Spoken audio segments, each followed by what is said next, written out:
Olá, aluno, tudo bem com vocês?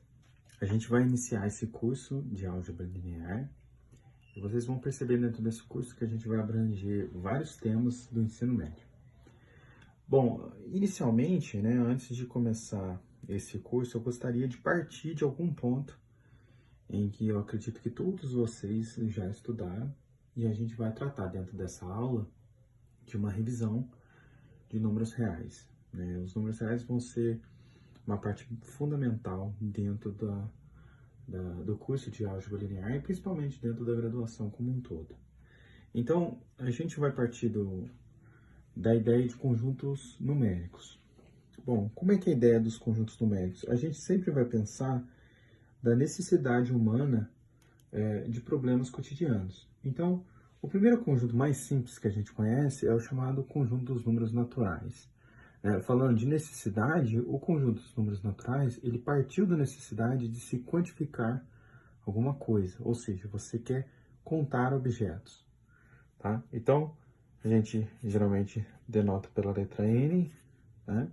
E a gente vai estar interessado nesse conjunto dos números naturais como sendo os números 1, 2, 3 e por aí vai. Acredito que vocês já estudaram isso dentro do ensino médio. Vocês percebem que existem alguns livros, né, que consideram o número zero como sendo um número natural, e também existem outros livros que não consideram o número zero como sendo natural. Eu não vou entrar em discussão o porquê dessa diferença, a gente apenas vai partir do pressuposto que o nosso conjunto dos números naturais parte do número 1. Continuando a nossa ideia de utilidade, o próximo conjunto a aparecer é o conjunto dos números inteiros. E a necessidade que aconteceu para que ele fosse inventado é a ideia de quantificar números positivos, assim como os números naturais, quantificar quantidades, mas também quantificar quantidades de percas, ou seja, os números negativos também vão entrar dentro desse conjunto. Então aqui, dentro dos números inteiros, por exemplo, o número menos 2, menos 1, agora faz sentido o número zero ser um número dentro desse conjunto, porque o zero ele vai representar quando não há nem ganho nem perca, ok? Continuando os nossos conjuntos, o próximo conjunto a aparecer é o chamado conjunto dos números racionais. Então, pelo próprio nome, está dizendo, a gente vai montar uma razão de dois números, e esses números A e B são números inteiros, o conjunto anterior. Uma observação aqui, o B necessariamente ele vai ter que ser diferente de zero por se tratar do denominador do conjunto. Desculpe, denominador da fração. Continuando a nossa progressão, e sempre pensando na ideia de utilidades, inclusive a utilidade dos números racionais, é quantificar parte de um todo. Então, para que você consiga quantificar a metade de algum objeto, é necessário usar uma fração, por exemplo, a fração meio. Os números irracionais são números que, pelo próprio nome já está nos induzindo a entender, são números que você não consegue colocar sobre uma fração. Tá? Então, os números irracionais, vai ser números que você não consegue colocar sobre uma fração, e existem infinitos, Eu posso dar aqui exemplos como, por exemplo, o número menos π, lembrando que o π é um número racional, ele não tem uma dízima periódica, quando a gente digita ele na calculadora, ele tem infinitas casas depois da vírgula, que você não consegue encontrar um padrão. Além do π, também, por exemplo, outro número seria, existem infinitos números racionais entre um e outro. Outro número poderia ser raiz de número 2, ou raiz de qualquer outro número primo. Quando a gente digita na calculadora, a gente tem uma variabilidade depois da vírgula, tá? Então, esses são os números do tipo irracionais, tá? Um parênteses aqui é pensar da onde vem a utilidade desses números, Já que a gente está sempre tentando justificar para que serve cada um dos números, os números irracionais, eles foram descobertos dentro principalmente da geometria. Então, por exemplo, se você pensar num triângulo retângulo de catetos 1 em 1, ao calcular a hipotenusa, você utilizo o teorema de Pitágoras, por exemplo, e encontro o valor de raiz de 2. Então, essa medida, ela foi encontrada dentro da geometria e esse número, ao digitar na calculadora, você não tem um número racional, ou seja, você não consegue construir uma fração de números inteiros para descrevê-lo. Tá? Então, daqui surge, por exemplo, da onde sai esse raiz de 2. Outra coisa que, outro problema muito comum é, por exemplo, se você pegar um círculo, né, pegar o seu comprimento do círculo C e dividir pelo seu diâmetro D. Né? Fazendo essa divisão, você vai encontrar o número π.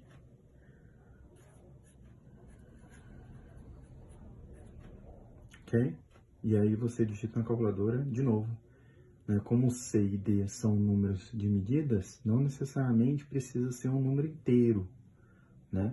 Então, esse C e D são números, por exemplo, 1.2. 1.2 já não é um número inteiro. Né? E se você tiver lá um comprimento de circunferência sendo igual a 1.2, dividindo pelo diâmetro, você vai encontrar um número irracional. Bom, e por fim, a gente tem o conjunto dos números reais.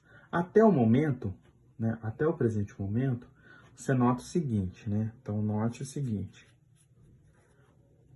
Os números naturais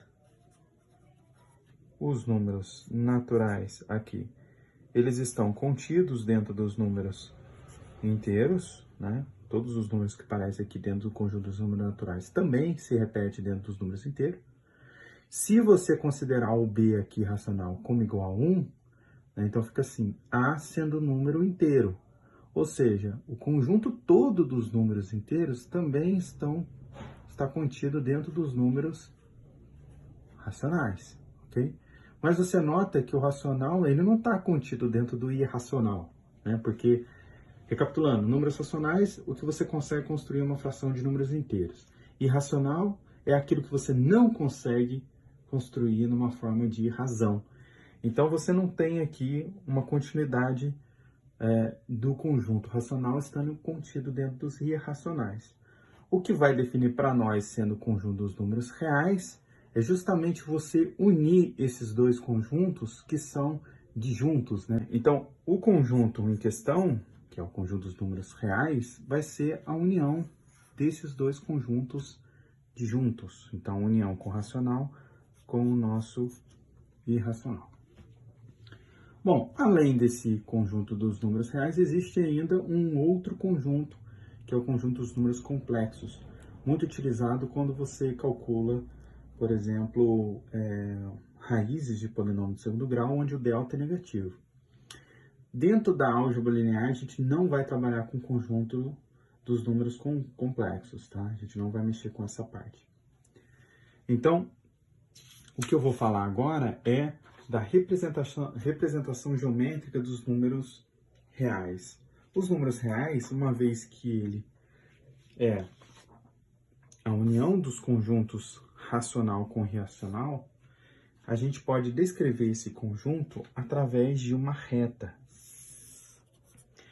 ou chamada reta real. Então, qual que é a ideia dessa reta? Você pegar um ponto aleatório, definir como sendo a nossa origem, aqui a gente vai determinar como sendo o nosso número zero, definir uma unidade de medida, então suponha que aqui seja uma unidade de medida, e a partir dessa unidade de medida,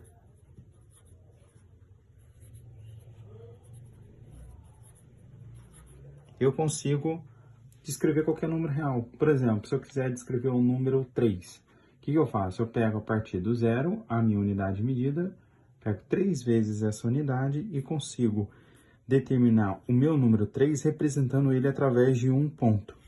Mesma coisa acontece se eu pegar um número menos 3 agora. Eu pego pelo lado esquerdo da minha origem, ok? Essa unidade de medida pode ser qualquer unidade que a gente conhece, tá? Centímetro, polegada, metro, quilômetro, unidade qualquer de medida.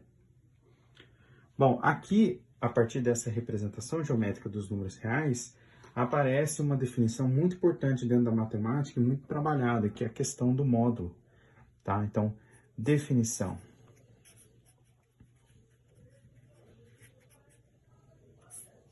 Tá? Então, o módulo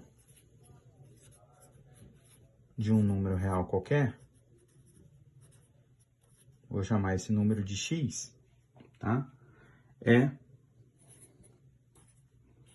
a distância de x até a origem na reta real.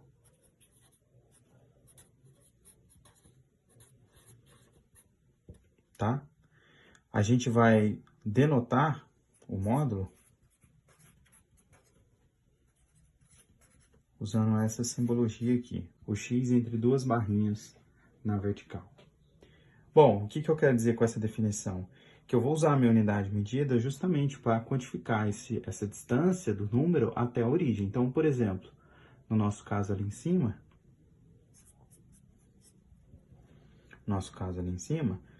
módulo de 3, né? Módulo de 3 é a distância do número 3 até a origem. Então, são 3 unidades. A mesma coisa acontece com o módulo de menos 3. Ó. Note que na definição a gente está falando de distância. E distância não tem sentido você medir alguma coisa e dizer que aquela coisa tem uma distância negativa. Então, a nossa distância da origem até o número menos 3 também será 3 unidades.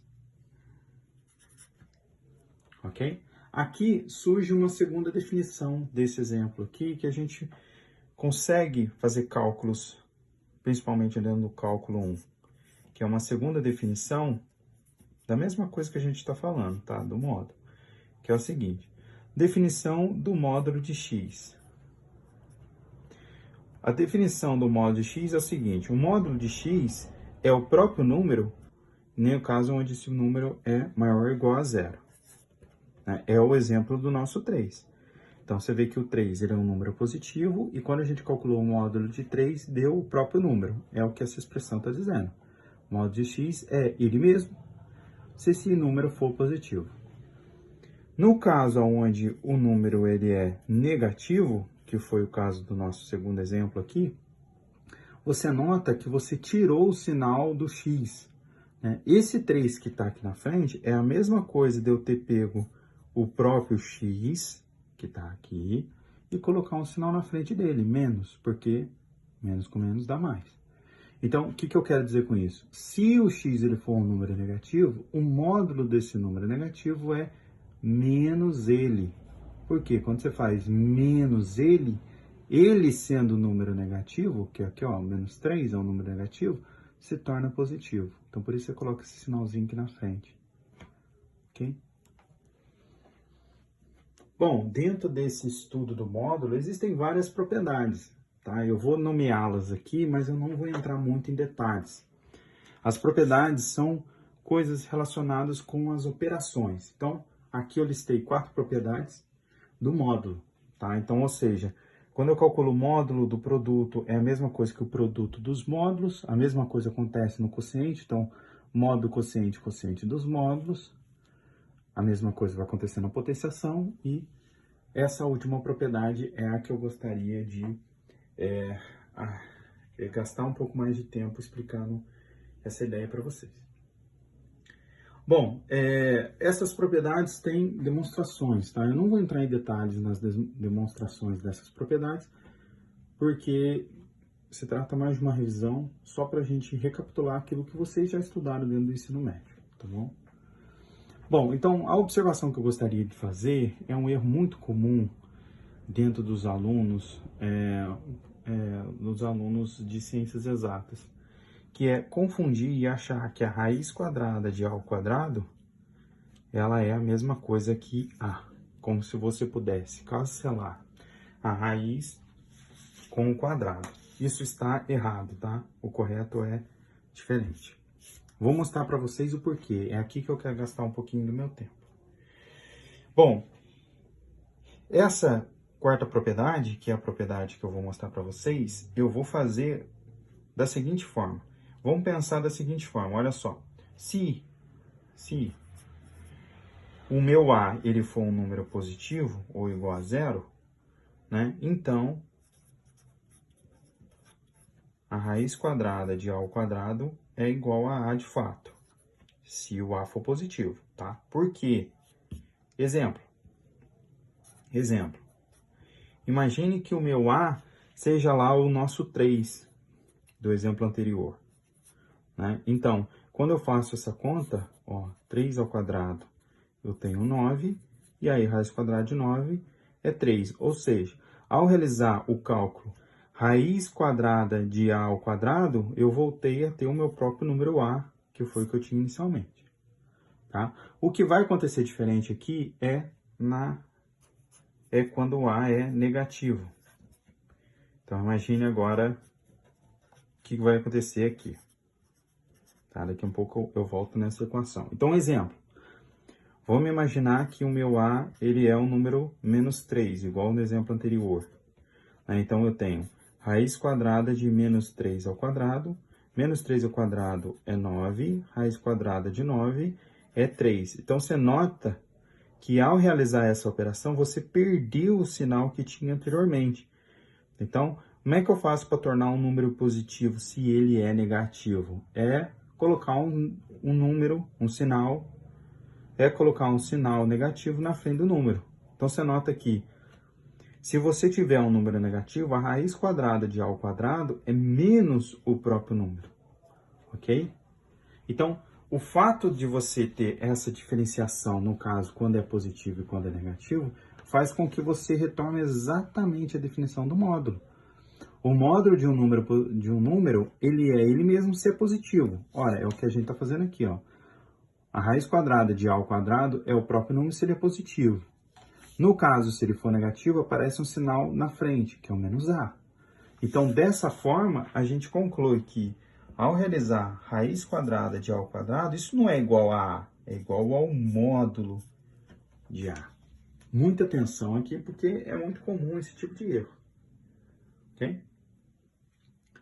Bom, agora que a gente entendeu melhor esse conceito de módulo, eu gostaria de recapitular as propriedades de expoentes e radicais. Tá? Todas essas operações vocês já viram, de certa forma, dentro do ensino médio, mas eu gostaria de dar uma olhada e uma revisada. Tá? Aqui tem algumas definições, algumas propriedades interessantes. Tá? A primeira propriedade, ela define o que é x elevado a uma potência. Né? Então, o que é um x ao cubo? Significa que você está multiplicando, né, x vezes x vezes x com 3 fatores. Então, é exatamente a definição que a gente está acostumado lá no ensino médio. Estou recapitulando aqui com vocês. A segunda propriedade é uma propriedade bem simples. Ela diz que todo número elevado a zero é igual a 1. Okay? Essa propriedade diz que quando o meu expoente ele tiver um sinal negativo na frente, você pode trabalhar com essa potência de forma que ela fique positiva, né? Para isso, você coloca 1 sobre x elevado a n, né? E esse n ele perde o sinal, ok?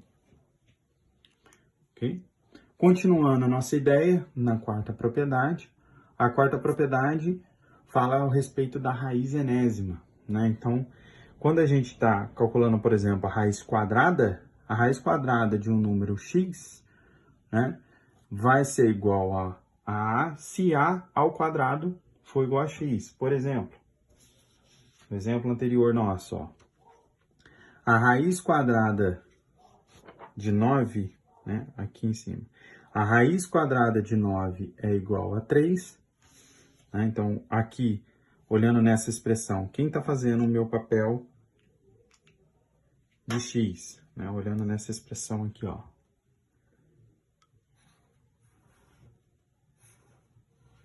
E comparando com essa propriedade 4, tá? Então, o x aqui, ele é igual a 9, né? Porque raiz quadrada de x é igual a 9. O n eu estou colocando como 2, porque é raiz quadrada.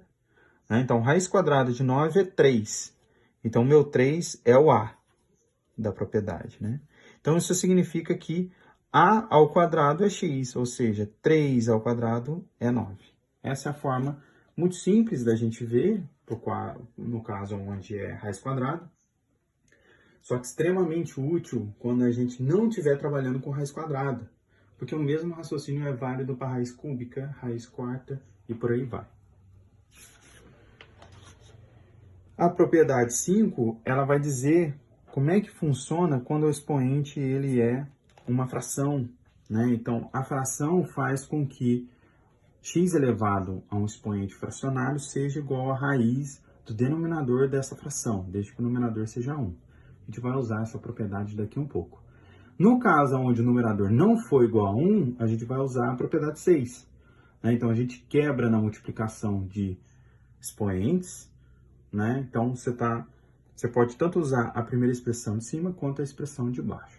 A gente vai fazer agora alguns exemplos para poder entender todas essas propriedades. Okay?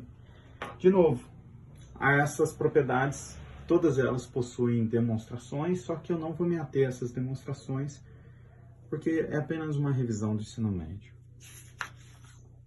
Então, antes da gente fazer alguns exemplos, vou passar rapidamente pelas operações com os expoentes, que eu acredito que você já tem o conhecimento. E aí depois a gente faz a combinação de todas as propriedades em alguns exercícios. Bom, então a primeira propriedade diz que produto de base igual soma os expoentes, divisão de base igual subtrai os expoentes, né? Se você tiver um produto e, entre parênteses, esse produto todo elevado a um certo expoente, esse expoente vai elevar cada um dos fatores separadamente. Mesma coisa vai valer para fração. Então, se você tiver uma fração elevada a uma potência, cada um do numerador e denominador vai ficar elevado a essa mesma potência. E essa última propriedade é uma propriedade, inclusive, que a gente mostrou aqui e aplicou nessa última propriedade aqui. Então, o que está falando essa última operação? Está falando que se você tem um expoente de uma base e você eleva a um segundo expoente, é como se você fizesse o produto dos dois expoentes. É o que a gente está fazendo aqui, ó. Né? A gente está quebrando a fração m sobre n no produto da fração 1 sobre n vezes m. Ok? Daqui um pouco a gente vai trabalhar essas operações aqui. Vamos ver alguns exemplos? Até agora a gente falou, recapitulou várias propriedades, mas chegou a hora da gente poder aplicar essas operações. Vamos lá. Então, quero resolver cada um desses exemplos, tá? Então, no primeiro exemplo, você tem, utilizando, por exemplo, a primeira propriedade. Então, na primeira propriedade, você tem bases iguais, somos expoentes. Então, fazendo um produto aqui, eu vou ter 2x, 2 mais 3, 2x à quinta. Ok? Bom, no segundo exemplo, né, você tem um produto de dois fatores elevado a um expoente. Vou usar a propriedade 4. Né? Então, na propriedade 4, desculpe, propriedade 4 não, propriedade 3. Você tem um produto e eleva cada um dos fatores a esse expoente. Então, vou elevar o 3 ao quadrado, vou elevar o x ao quadrado, e esse raiz cúbica de x, vou usar a propriedade, ó, raiz cúbica de x, né? Raiz cúbica de x é como se o meu n fosse 3 e como se o meu m fosse 1, né? Isso é uma raiz cúbica de x. Então, raiz cúbica de x é a mesma coisa que x elevado a 1/3. Né? Eu posso olhar isso aqui também na propriedade 5. Então, vai ficar assim, x elevado a 1/3. Acabei, professor? Bom, dá para evoluir um pouco mais essa expressão. 3 ao quadrado, 9. Você tem bases iguais, e aí eu tenho x ao quadrado vezes x a 1/3. Então, eu tenho soma os expoentes, né? Okay? Então, vou somar essas frações, 2 e 1/3. Eu falo frações porque é como se tivesse um 1 aqui no denominador do 2. Então, como é que a gente soma a fração? Tira primeiro o MMC entre 1 e 3 é 3. 3 dividido por 1, 3 vezes 2, 6. 3 dividido por 3, 1 vezes 1, 1. Então, isso aqui é 9x 7/3. Outra forma que a gente pode escrever essa expressão é utilizar a propriedade 6 para escrever raiz cúbica de x elevado a 7. Então, essa expressão fica assim. Continuando, né? Então, eu tenho aqui 3x² dividido por... Olha só, eu tenho uma raiz quadrada de x, né? E o 3 multiplicando por fora, que é exatamente a forma que aparece aqui da propriedade 6 dessa última expressão. Por quê? x² é a mesma coisa que x elevado ao meio, né? Então, x elevado a meio elevado a 3. Então, posso escrever x elevado a meio elevado ao cubo. Depois disso, eu uso a minha propriedade das operações. Então, se eu tenho 2 expoentes elevando a essa base, eu posso multiplicar os expoentes. Então, vai ficar da seguinte forma. 3x², x elevado a meio vezes 3, 3 meios. E aí eu tenho a divisão de bases iguais. Então, repita a base, subtrai os expoentes. Mesma coisa agora. Faço o MMC aqui, vai ficar 4 menos 3. Isso é igual a 3x elevado a meio, ou 3 raiz de x. Ok? Essas 3 últimas expressões eu vou deixar como exercícios para que vocês façam, tá bom? Trago na próxima aula as dúvidas com relação a esses 3 exercícios. O que a gente vai falar agora, depois dessas operações mais simples, é de uma operação. Eu gostaria agora de fazer um parêntese dentro dos números reais, que é o seguinte. Dentro dos números reais, a gente viu que é a união tanto do conjunto dos números racionais com o conjunto dos números irracionais. Eu gostaria de revisar agora como é que funcionam operações com frações e resolver alguns exemplos. Então, como é que a gente trabalha com frações, né? Então, eu tenho aqui as propriedades. Tenho a propriedade da soma, subtração, multiplicação e divisão. Essa última aqui é mais para simplificação, tá? Então, eu gostaria de explicar o porquê que eu estou trabalhando com isso aqui. Vou fazer um exemplo aqui no cantinho. Vocês notam que no exemplo anterior, né, por exemplo, aqui no exemplo anterior, a gente fez soma e subtração de algumas frações. Então, por exemplo, aqui a gente somou 2 mais 1/3, e aqui embaixo a gente fez 2 menos 3 meios. Vou pegar esse exemplo aqui, 2 mais 1/3. Quando a gente está fazendo essa conta, 2 mais 1/3, a gente consegue resolver esse cálculo tirando o MMC, né? Imaginando que tem 1 aqui no 2, tira o MMC, e aí faz a conta para chegar em 7/3. A gente só consegue realizar esse cálculo porque a gente sabe quem são os denominadores das frações. A gente consegue calcular quem que é um MMC entre 3 e 1.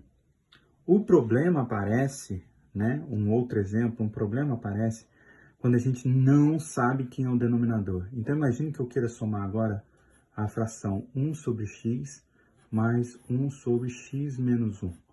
Como que eu vou saber quem é o denominador de x e x menos 1? O fato de x ser uma incógnita faz com que a gente não consiga calcular o mínimo múltiplo comum, o MMC. Então, para isso que a gente vai utilizar cada uma dessas propriedades.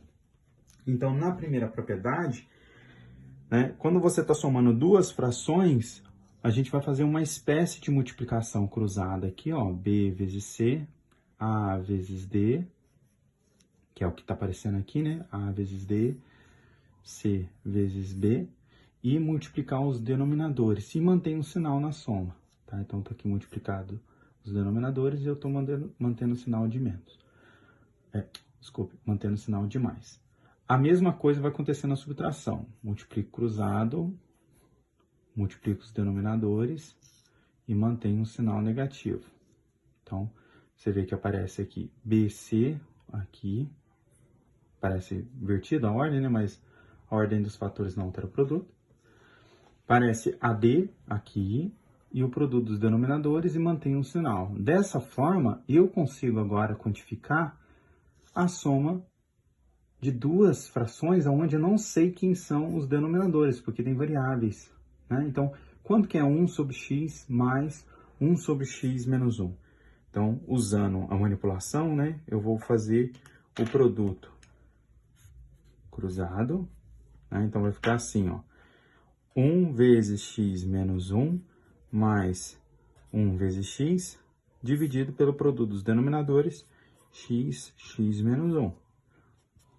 Como é que eu resolvo agora? Ó, consigo abrir a distributiva, né? 1 vezes qualquer coisa é o qualquer coisa, né? Então, vai ficar x menos 1 mais x sobre x vezes x menos 1. E, por fim, eu somo os fatores comuns, né? X mais x é 2x, menos 1 sobre x vezes x menos 1. Então, dessa forma, eu consigo sair e tentar descrever como é que vai ser o resultante da operação, o resultante da soma.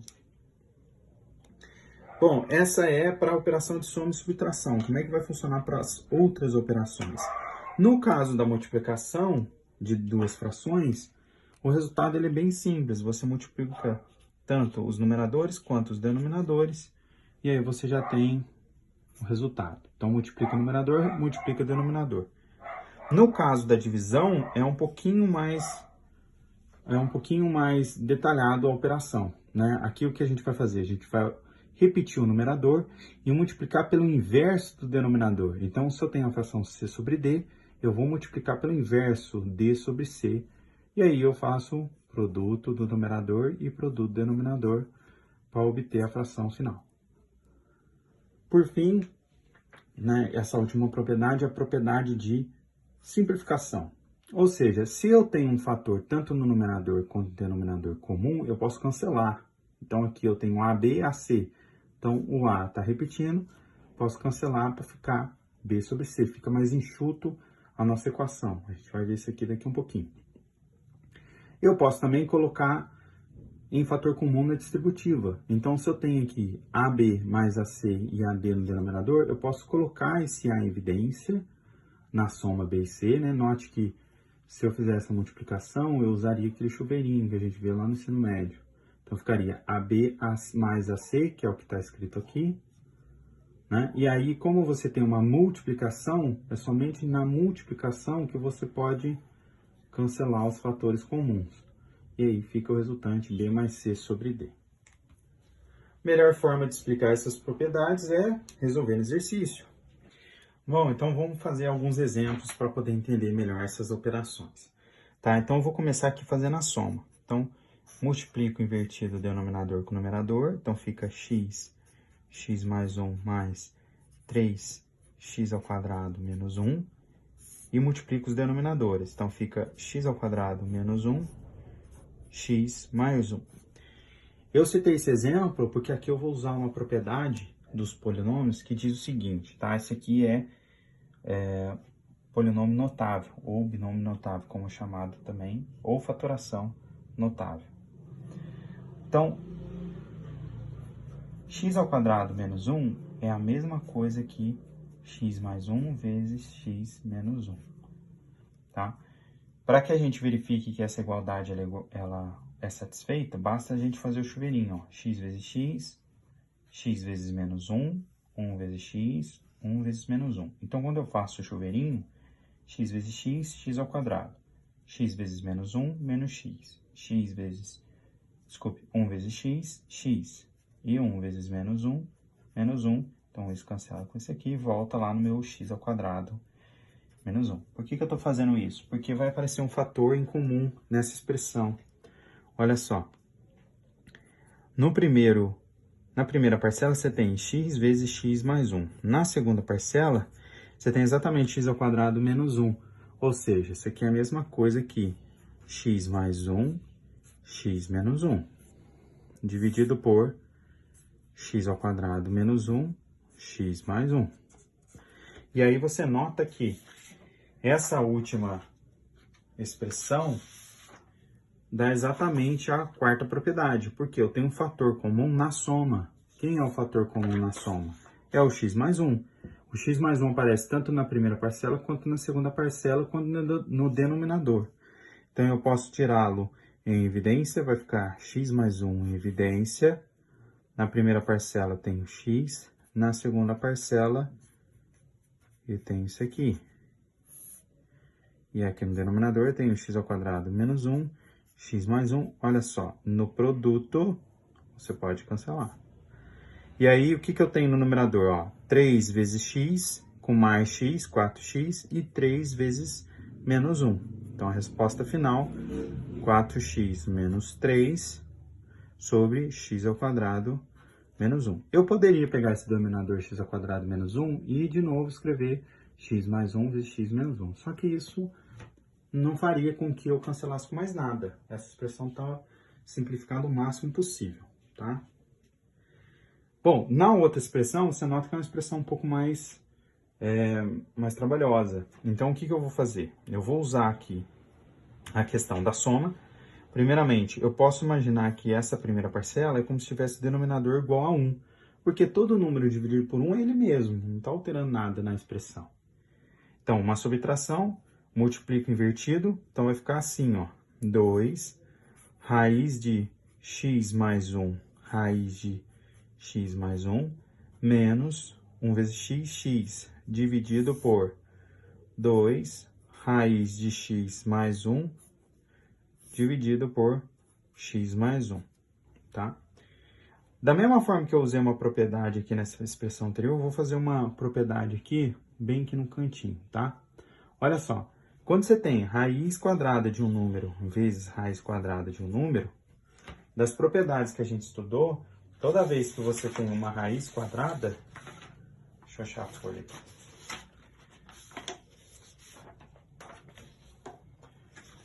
Toda vez que você tem uma raiz, né, no nosso caso é a raiz quadrada, é como se eu tivesse o número elevado a meio, né? Então, é como se esse a, ele fosse a elevado a meio vezes a elevado a meio. Né? Repita a base, somos expoente meio com meio, 1, ou seja, a. Então, se eu faço raiz de a vezes raiz de a, eu cancelo as raízes. No meu caso, eu tenho raiz de x mais 1 vezes raiz de x mais 1, cancela as raízes. Então, a expressão vai ficar 2x mais 1, cancelei as raízes, menos x, dividido por 2 raiz de x mais 1, né? E note que você tem duas frações. Você tem a fração do numerador dividido pela fração do denominador. Professor, mas não estou vendo uma fração do denominador. É como se tivesse um 1 aqui, né? Porque, de novo, todo número dividido por 1 é ele mesmo. Então, divisão de frações, repete o numerador e multiplico pelo inverso do denominador. Multiplicando pelo inverso do denominador, eu tenho 1 sobre x mais 1. Ok? Vamos resolver essa distributiva. Então, aqui eu tenho 2x mais 2. Então, vai ficar assim, ó. 2 vezes x, 2x, mais 2, que é 2 vezes 1, menos x, né? Vezes produto de duas frações, né? Então, eu multiplico o numerador com o numerador. Então, eu tenho 1 vezes esse numerador todo, que é ele mesmo, e multiplico os denominadores. Eu tenho esse vezes esse. Então, vai ficar 2 raiz de x mais 1 vezes x mais 1. Vamos resolver o numerador. Então, eu tenho 2x menos x. Então, fica x mais 2.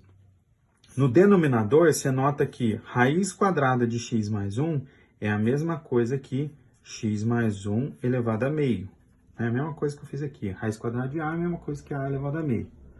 Raiz quadrada de x mais 1 é a mesma coisa que x mais 1 elevado a meio.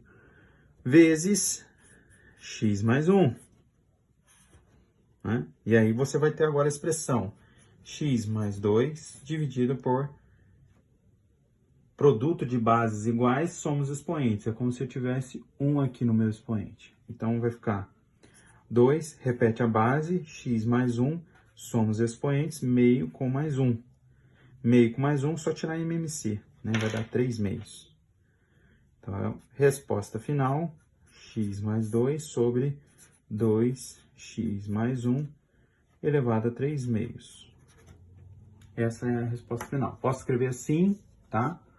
Ou posso escrever assim também, tanto faz. Posso escrever dessa forma aqui, ó. 2 raiz quadrada de x mais 1 elevado ao cubo. Né? Por que que eu fiz isso? Porque eu estou usando aqui a propriedade que a gente já recapitulou. Deu uma estudadinha nela. Deixa eu...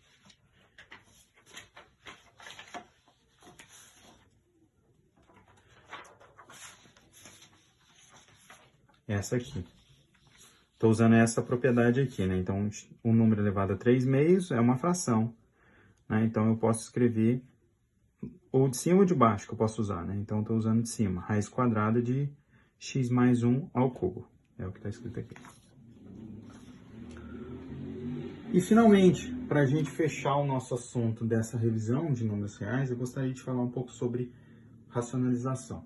Tá? A racionalização é um processo bem simples, não tem muita dificuldade. O que é a racionalização? A racionalização ela surge porque tem esse nome, né? Porque o que acontece? Quando você extrai a raiz quadrada, às vezes você pode obter um número irracional. Então, como exemplo que a gente estava estudando lá nos conjuntos numéricos, na hora que eu falei dos números irracionais, por exemplo, eu falei do número raiz quadrada de 2.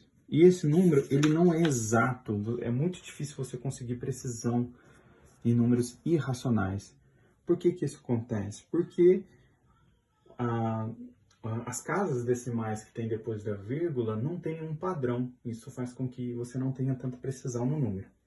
Então, a racionalização, ela surge justamente para você tentar tirar essas raízes quadradas do denominador de uma expressão. Então, como é que ela vai funcionar? Ela vai funcionar da seguinte forma. Toda vez que você vê um denominador com raiz quadrada de um número, você multiplica essa expressão, em cima e embaixo pela raiz quadrada desse número. Se você vê no denominador raiz quadrada de um número menos raiz quadrada do outro número, você vai multiplicar em cima e embaixo com raiz quadrada desse primeiro número, mais o segundo número, dividido pela mesma expressão, raiz quadrada de A mais raiz quadrada de B.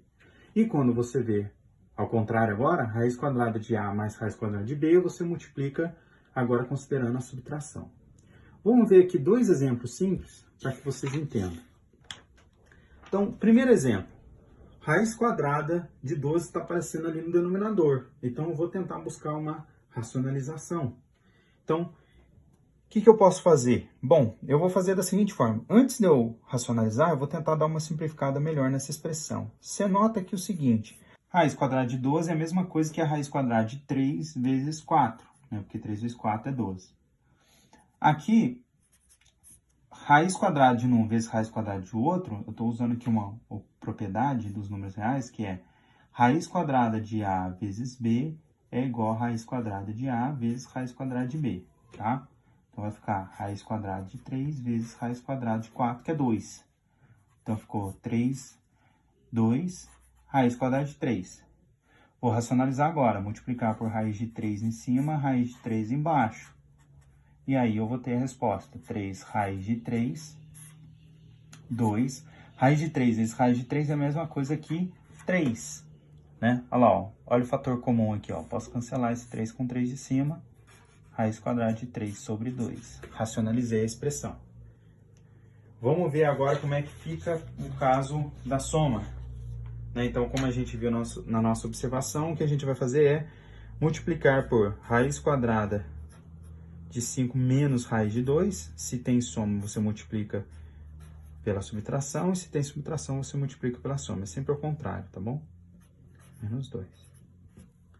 Tá? Então, 1 vezes o numerador, vai ficar o próprio numerador. Raiz quadrada de 5 menos raiz quadrada de 2. No denominador vai ficar assim, raiz quadrada de 5 vezes raiz quadrada de 5. Né? Vai dar 5.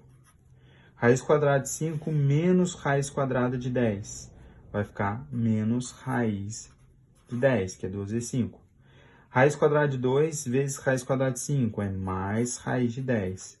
Raiz de 2 vezes menos raiz de 2 vai ficar menos 2. Então, cancelo 10 com 10 e olha só, sumiu a raiz do denominador. Isso sempre vai acontecer, tá?